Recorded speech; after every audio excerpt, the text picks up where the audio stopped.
నువ్వు వైర్ అడ్డం వేసుకొని సైడ్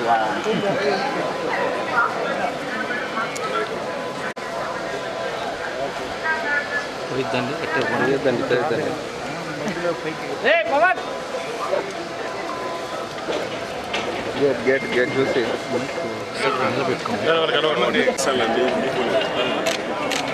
నేను మధ్యకి వచ్చింది బతుకటి బర్త్డే ఈరోజు బతుకటి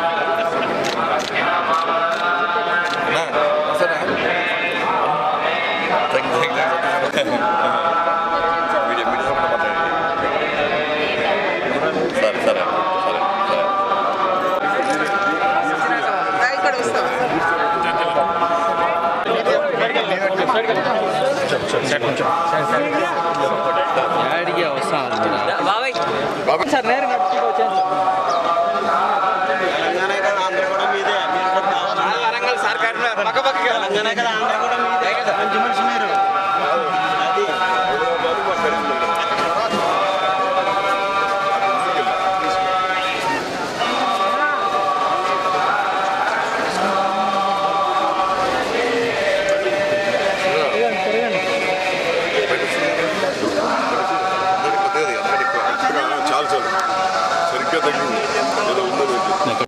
అందరికీ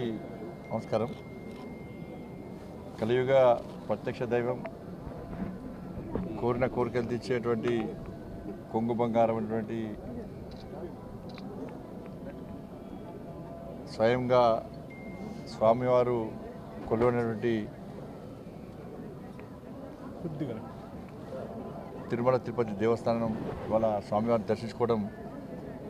చాలా సంతోషంగా అనిపించింది. తెలుగు రాష్ట్రాల ప్రజలు, ఈ దేశంలోని ప్రజలంతా సుఖ సంతోషాలతో ఉండాలని చెప్పి, వాళ్ళ కష్టాలన్నీ తొలగిపోవాలని చెప్పి, అదేవిధంగా ఈ దేశాన్ని అభివృద్ధి బాటలో నడిపిస్తూ నిత్యం పేద ప్రజల గురించి ఆలోచిస్తూ ఒక శక్తివంతమైన భారతదేశ నిర్మాణం కోసం తల్లి భారతమాతను విశ్వగురు స్థానంలో ప్రతిష్ఠించాలని చెప్పి ఏకైక లక్ష్యంతో, ఒక దృఢ సంకల్పంతో ముందుకొస్తున్న ఆ నరేంద్ర మోడీ గారికి ఆ స్వామివారు ఆశీర్వాదాలు అందించాలని చెప్పి, నరేంద్ర మోడీ గారిని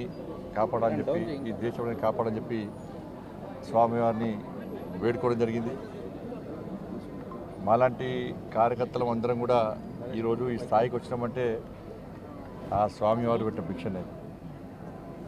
అలా నిజంగా 7 కొండల వారు కేవలం 7 కొండలకే పరిమితం కాకుండా ప్రపంచవ్యాప్తంగా వ్యాప్తి చెందినటువంటి దేవదేవాదుడు ఆ శ్రీ వెంకటేశ్వర స్వామి. కాబట్టి అటువంటి స్వామివారిని దర్శించుకోవడం చాలా సంతోషం. ఇక్కడ చూస్తుంటే మనం ఇప్పుడు ప్రశాంతమైన వాతావరణం ఉంది. ఒక భక్తియుత ధార్మిక వాతావరణంలో నిర్వహణ కొనసాగుతూ ఉన్నది. మనం మొన్నటి వరకు చూసినాం. మనం దేవుణ్ణి నమ్మని వాళ్ళు, ధర్మం గురించి ఆలోచించని వారు, పేరుకు నామాలు పెట్టి స్వామివారి ఆస్తులకు పంగనామాలు పెట్టేటువంటి ఆ నయవంచకులు పోయి నిత్యం వెంకటేశ్వర నామస్మరణతో ఆ స్వామివారికి సేవ చేసేటువంటి సేవకుల రాజ్యం వచ్చింది. ఇవాళ రాజకీయ నిరుద్యోగులకు పునరావాస కేంద్రంగా పదవుల కోసం ఇన్ని రోజులుగా ఈ టీటీడీని వాడుకునే ప్రయత్నం చాలామంది చేశారు. నేను చాలా సందర్భాల్లో చెప్పినాను, మేము ఎవరు కూడా ఏ మతానికి వ్యతిరేకం కాదు, ఏ వ్యక్తులకు వ్యతిరేకం కాదు, ఏ మతానికి కించపరిచే వ్యక్తులం కాదు.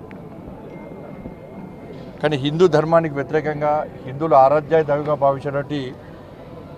ఈ పవిత్రమైన ప్రాంతాన్ని అపవిత్రం చేయడానికి, వారి ఆస్తిపాస్తులు పెంచుకోవడానికి, శ్రీవారి ఆస్తులను కొల్లదోయడానికి, ఇతర మతస్థులకు అధికారం అప్పచెప్పడం వలన ఎలాంటి అనర్థాలు జరిగినో మనందరికీ తెలిసిందే. అందుకే 2 కొండలవాడ గోవింద గోవింద అనే వ్యక్తులు వేరు. ఆ అరాచక నయవంచక పాలన పీడ విరగడైంది. వాళ్ళు ఏడుకొండలవాడ వెంకటరమణ గోవింద గోవింద అనేటువంటి సేవకులు ఎవరు వచ్చారు వాళ్ళు ఏం చేసారు వాళ్ళు ఇన్ని రోజులుగా స్వామివారికి సేవ చేయడం ముఖ్యం కాదు వాళ్ళకు నేను నిన్న వచ్చిన సాయంత్రం నిన్నటి నుంచి వస్తుంటే ఇక్కడ సిబ్బంది కానీ అనేక మంది భక్తులు కానీ ఇక్కడ గత పాలకులు గత కమిటీ నిర్వాహకులు చేసినటువంటి నిర్వాహకం గురించి చెప్తా ఉన్నారు అక్రమ దందా లంగదందా లఫంగదందా దొంగదందాలు చేసి వాళ్ళ స్వామివారి ఆస్తిని జాతీయ సంపదను కొల్లగొట్టే ప్రయత్నం చేశారు వాళ్ళ ఎర్రచందనం వీళ్ళంతా వీరప్పన్ వారసులు అంతా కూడా వీరప్పన్ వారసుల చేతిలో మొన్నటి వరకు కూడా టీటీడీ ఉండే స్వామివారి పవర్ ఎంతో తెలుసు స్వామివారి శక్తి ఎంతో తెలుసు సరే 10 సంవత్సరాలు వాళ్ళు ఆడింది ఆట పాడిందే పాట కావచ్చు ఇవాళ ఏమైంది పరిస్థితి స్వామివారి జోలు పోతే ఏమైంది పరిస్థితి కాబట్టి ఎర్రచందనం పేరుతోని దొంగదందా చేస్తూ వేల కోట్ల రూపాయల స్వామివారి ఆస్తిని జాతీయ సంపదను దోచుకుంటూ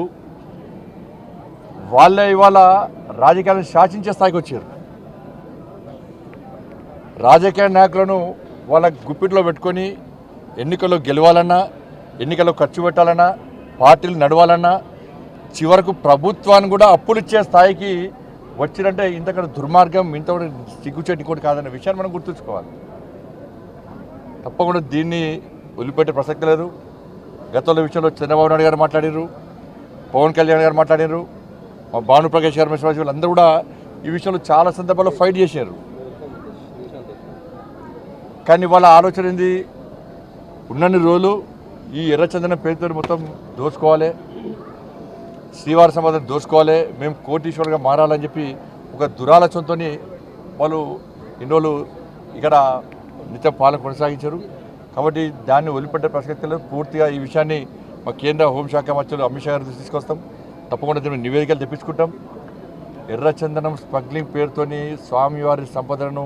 జాతీయ సంపదను ఎవరైతే దోచుకున్నారో అక్రమ దందా చేశారో ఆ మూర్ఖులను వదిలిపెట్టే ప్రసక్తి లేదు మా మీద ఏ రాజకీయ ఒత్తిడి ఉండదు రాజకీయ ఒత్తిడిలకు భయపడేటువంటి వ్యక్తులం కాదు మేము ప్రజా సంపదను శ్రీవారి సంపదను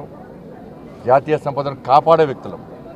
ఇన్ని రోజులు మీరు ఆడింది ఆడపాడు ఇక్కడి నుంచి జరిగే ప్రసక్తి లేదు వాళ్ళని వదిలిపెట్టే ప్రసక్తి లేదు